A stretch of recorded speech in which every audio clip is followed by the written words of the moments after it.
When it comes to quadratic equations, we've already covered the fact that the shape of the graph is what's known as a parabola. Now, what we can do with this is we can actually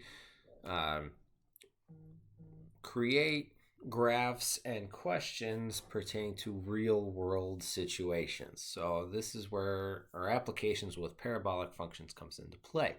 So for instance, let's take a look at this particular problem. We have a graph at the right here showing the height in feet of a small rocket t seconds after it's launched. The path of the rocket given by this equation, the height is equal to negative 16t squared plus 128t.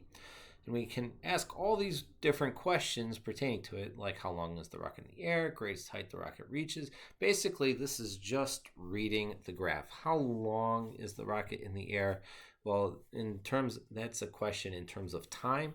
So we take a look at the time. At time 0, we're starting off, and at time 8, we're back on the ground. So we actually were in the air for 8 seconds.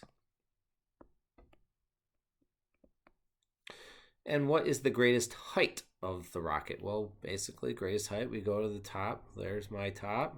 So I come across. Notice that each line we're counting by 50. So 1, 2, 3, 4, 5. There's 5 lines. So if 50 divided by 5 means each line is worth 10.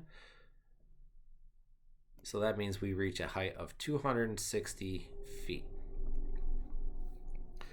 About how high is it is the rocket after 1 second? Again, this is just reading a graph. So follow up 1 second. So I look to see where 1 second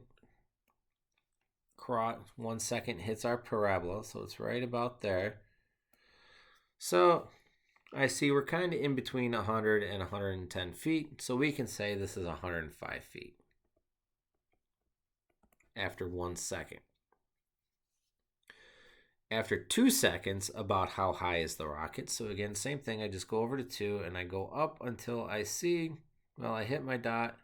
Well, it crosses right there. So we're at about 200 feet. Are we going up or are we going down? Well, we're still going up at this point. So because the rocket goes up and then it comes back down. So at this point, we're still on the upswing.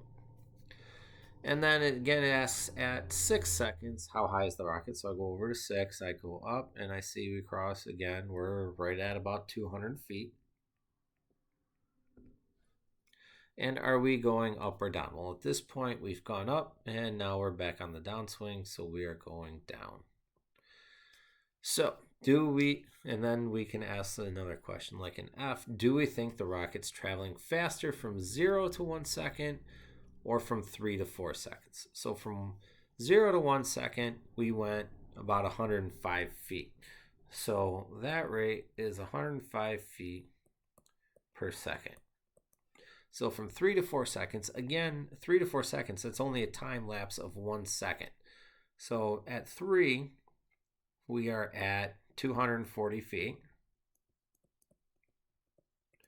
At 4 seconds, we're at 260 feet.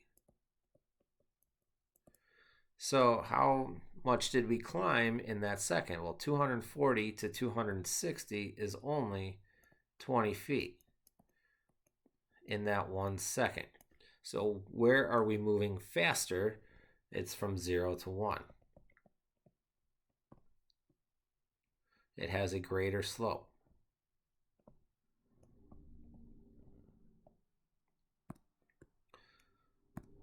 So again, that's just reading the graph. So again, 0 to 1 second, we went about 105 feet in that 1 second.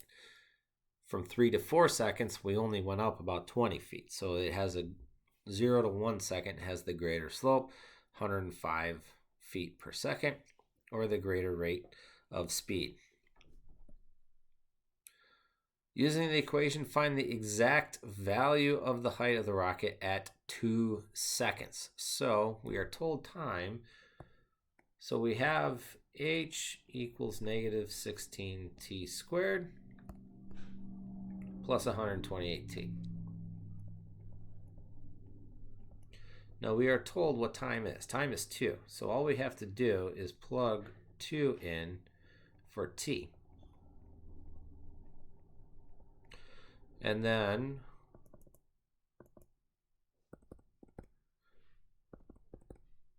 we can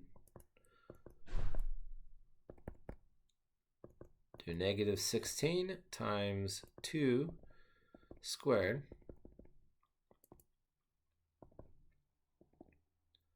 plus 128 times 2. And we get 192. So the height is 192 feet at 2 seconds. So again, about after 2 seconds, about how high up in letter D, we said we were about 200 feet up. Pretty close, 192 feet. It was the exact value of the rocket. So again, 192 feet would be pretty difficult to spot just by eyeing a graph. Algebraically, we plug in the value of 2 and we get 192 feet, which is close to what we estimated our height to be at 2 seconds. So number two, again, is the graph, only this time we're given a blank graph. The previous one, we had the parabola on our graph. This time, we actually have to put the graph on it ourselves. So here again, we have the height equals negative t squared plus 8t being the equation. And we have to graph it over the interval 0 to 8. So we have 1, 2, 3, 4, 5, 6, 7, 8, 9, 10, 11, 12, 13, 14, 15, 16, 17, 18.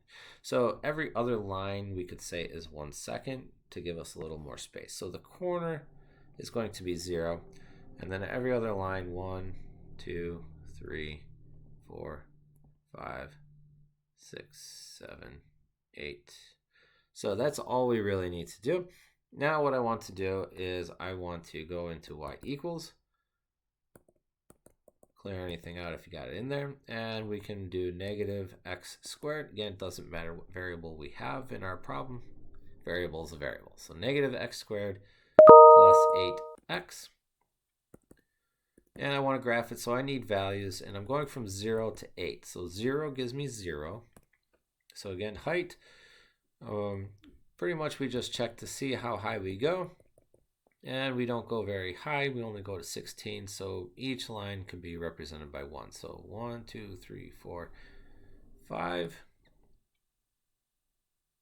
So 1, 2, 3, 4, 5, 7, 8, 9, 10, 11, 12, 13, 14, 15, 16, 17, 18, 19, all the way up to 20. So 0, 0. So we put a little dot at 0. 1 gives me 7. So 1, 5, 6, 7. 2, 12. 2, 10, 11, 12. 3, 15.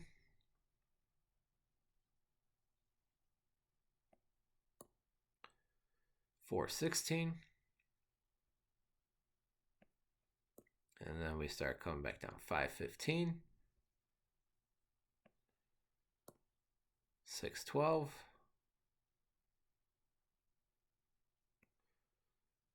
7, 7. 8, 0. And we can connect our dots.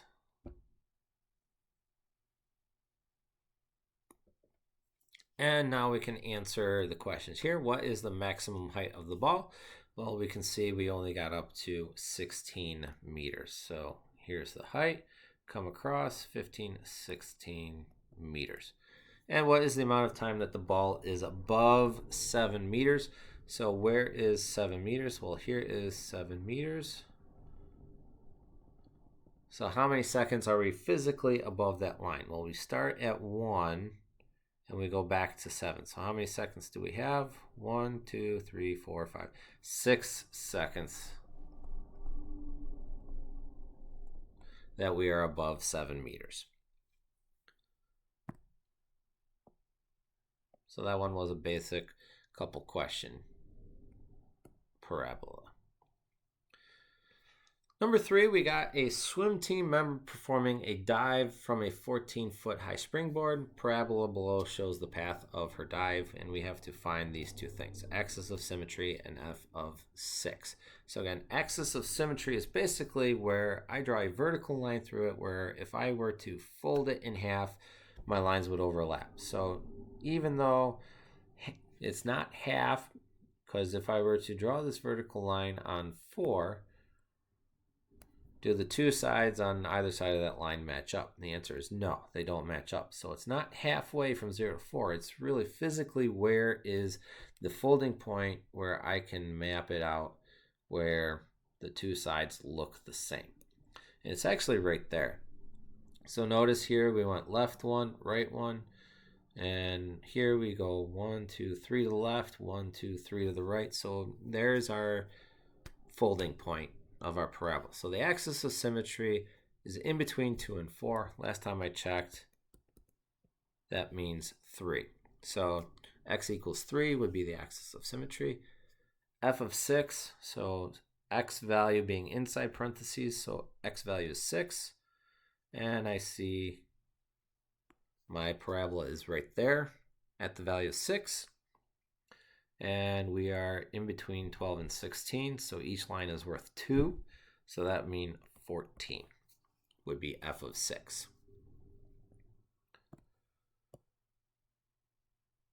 4 says, consider the graph of the equation y equals ax squared plus bx plus c when a does not equal to 0.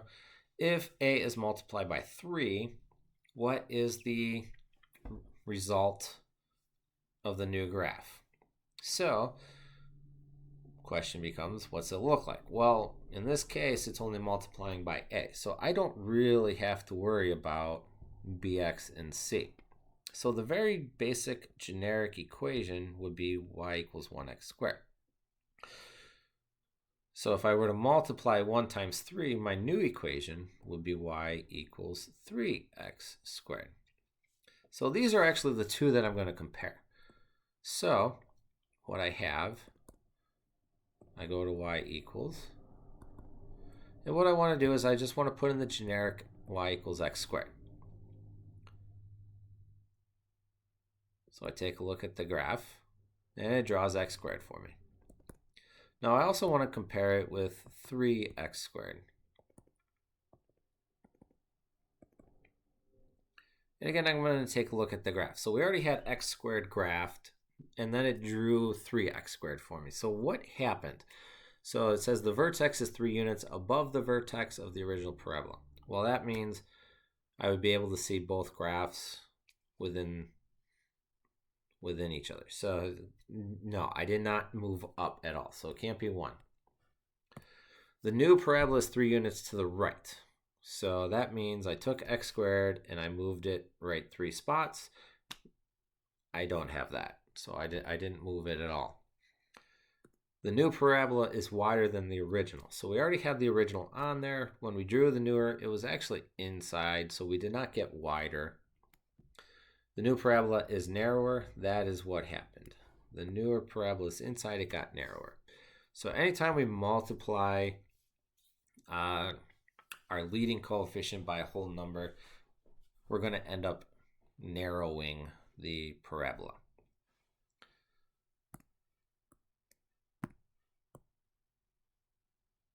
Melissa graphed the equation y equals x squared, and Dave graphed the equation y equals negative 3x squared on the same grid. What is the relationship between the graphs that Melissa and Dave drew? The use of the graph is optional. So again, we're comparing two things. We have y equals x squared, so we already have that in our calculator. And the other one is y equals negative 3x squared. So I just want to see what the relationship between these two is. So the way the calculator will work, it'll draw y equals x squared first, because that's the equation we have on y1. And then it's going to draw negative 3x squared second.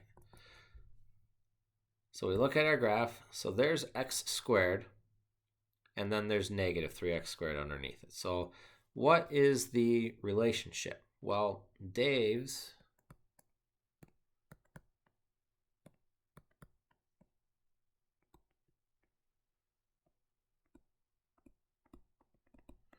is it the same? Is it facing the same direction or is it flipped? It is flipped. So Dave's graph is flipped. And we just learned that if I multiply the leading coefficient by a whole number, my graph will get narrower.